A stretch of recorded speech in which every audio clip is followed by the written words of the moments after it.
Pessoal, hoje eu tô inspirado, né? Hoje eu tô iluminado, tô inspirado. Mas eu quero falar pra vocês, eu contei uma história pra vocês do pastor Dr. Samuel Doctório, que frequentava a Casa Branca, os Estados Unidos, a Suíça, a Suécia. Os países ricos do mundo, os países do primeiro mundo, são evangélicos, né? Se permitiram entrar o evangelho nesses países, né? Eu não vou falar da Inglaterra. A Inglaterra houve um problema com o rei Henrique VIII, ele queria se casar de novo, e aí ele quebrou a ligação com o Papa, né? E a Inglaterra, ele tem a igreja anglicana como igreja oficial, né? Mas depois eu tenho uma outra história para falar para vocês do século XVII, do rei Carlos I, tá? Mas eu quero falar hoje de um pastor chamado Peter Manchel. Peter Manchel era pastor do Senado americano. Ele era um pastor presbiteriano.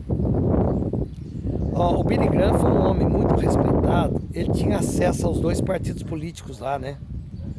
Os democratas e os republicanos, né? Nos Estados Unidos. Ele tinha acesso aos dois, ele orava, ele frequentava a Casa Branca, ele foi conselheiro de vários presidentes dos Estados Unidos. O Peter Manchel foi o pastor do Senado americano. E ele contava uma história chamada O Guardião das Águas. Ele disse que nos Alpes suíços, ele contava isso no Senado, ele contava isso para os políticos poderosos. Que nos Alpes suíços, aquelas cidades tipo Monte Verde, São Lourenço, Cidade de Águas, né? Caxambu, Lambari. Eu também nasci lá perto do Circuito das Águas. Eu me lembro da minha irmã mais velha, Sandra, a primeira excursão que eu me lembro que ela fez com a escola foi indo a Cambuquira, passar um dia lá, e ela voltou muito feliz, né?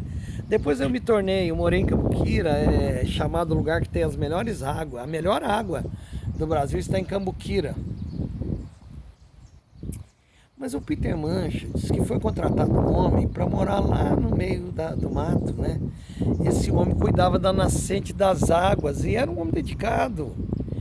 Ele andava na trilha toda, ele caía galhos, ele tirava, onde tinha limo ou tinha lodo, ele limpava. E ele começou ali com muito cuidado. E o que aconteceu? A água é vida, começou a chegar uma água cristalina, límpida na cidade. Imperceptivelmente, a natureza ela reage aos pontos positivos, né? Quando começou a acontecer isso, começou a aparecer pássaros de toda qualidade, de todas as cores. A cidade começou a ser falada. Aí o pessoal começou a abrir mais lanchonetes, abrir pousadas, e a cidade começou a ficar famosa como cidade turística. E a cidade foi tendo um fluxo de turista, financeiro, né?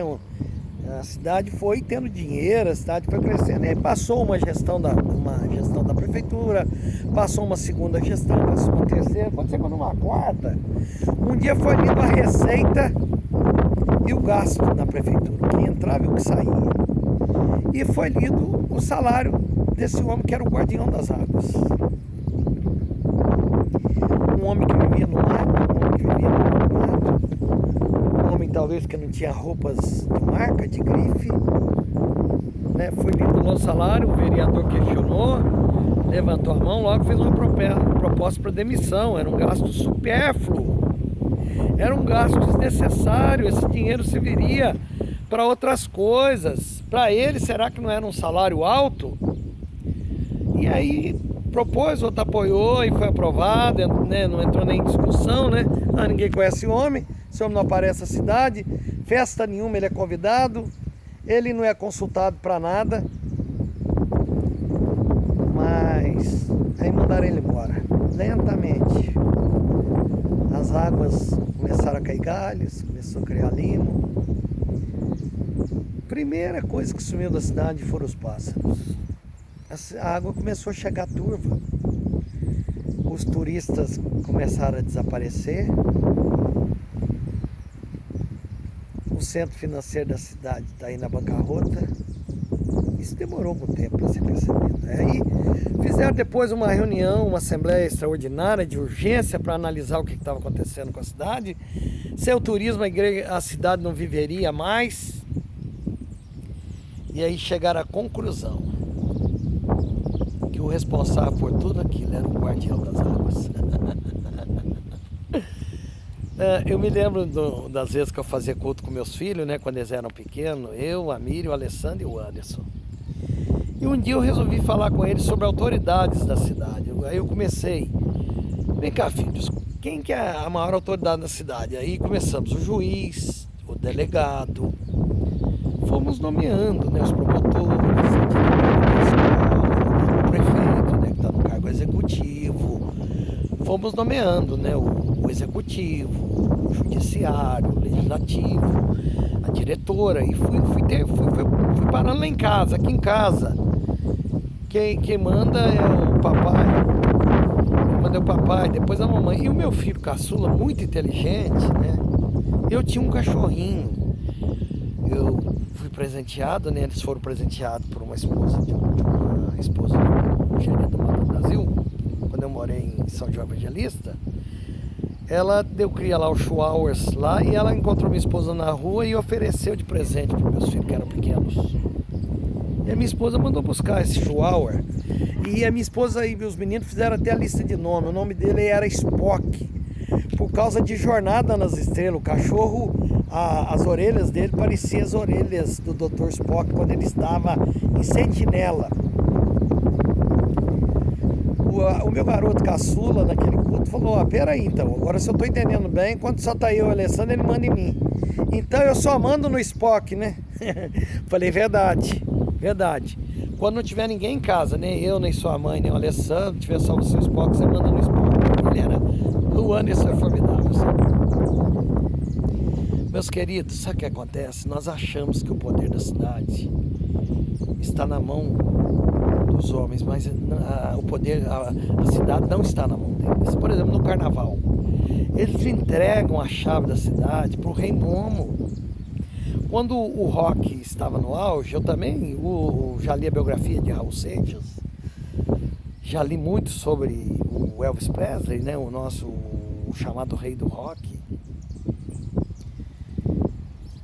Fico sensibilizado, né? Raul Seixas morreu com 44 anos, mas muitos conjuntos de rock iam receber a chave da cidade, estavam tão bêbados e tão drogados que eles vomitavam sobre a chave. Quer dizer, pode-se entregar a chave para o rei Momo? Não, a chave de uma cidade não está na mão dos políticos, a chave da cidade não está na mão dessa gente. A chave da cidade está na mão dos homens fiéis a Deus, é os homens de Deus. Eu estou dizendo isso porque eu não estou aqui para falar nome de pastor nenhum, de avaliar nenhum. Cada um tem que fazer a sua análise. Eu, por exemplo, um dia eu fiz uma análise. Se eu tiver que ser membro da igreja, quais os pastores que eu conheci que serviriam para ser o meu pastor?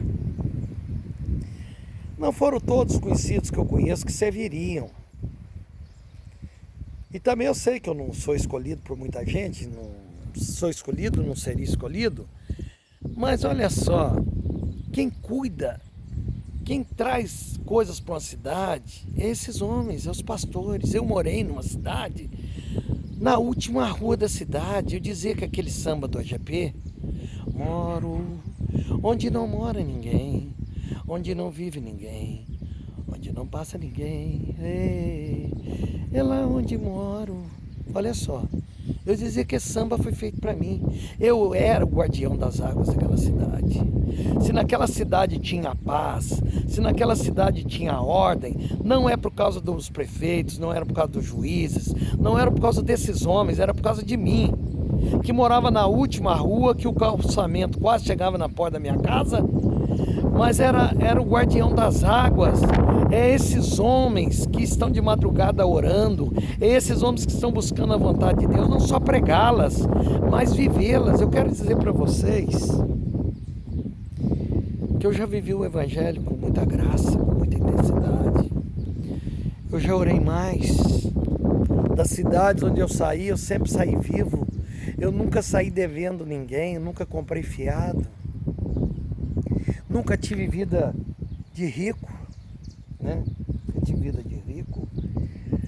Milagrosamente, né? Temos alguns cursos, né? Graças a Deus, Deus cuidou de nós, está cuidando de nós. Ebenezer até aqui tem nos ajudado o Senhor, por isso estamos alegres. Meus queridos, pensa, quem que está guardando a cidade? São os guardiões das águas. Peter Manchel. Não são lá. Outra coisa, vocês sabiam? Outro dia eu vi um bandido fazer uma defesa muito linda. Ele dizia, olha, vocês sabiam que eu sou útil para a sociedade? Que sem eu não haveria promotores, sem eu não haveria advogado. Vocês sabiam? Sem eu não haveria juiz, sem eu não haveria polícia penal, sem eu não haveria cadeia. Eu que dou emprego para esse povo todo. Vocês sabiam que tem um fundo de verdade? Por quê? Porque ninguém quer resolver os problemas. Ninguém quer resolver os problemas.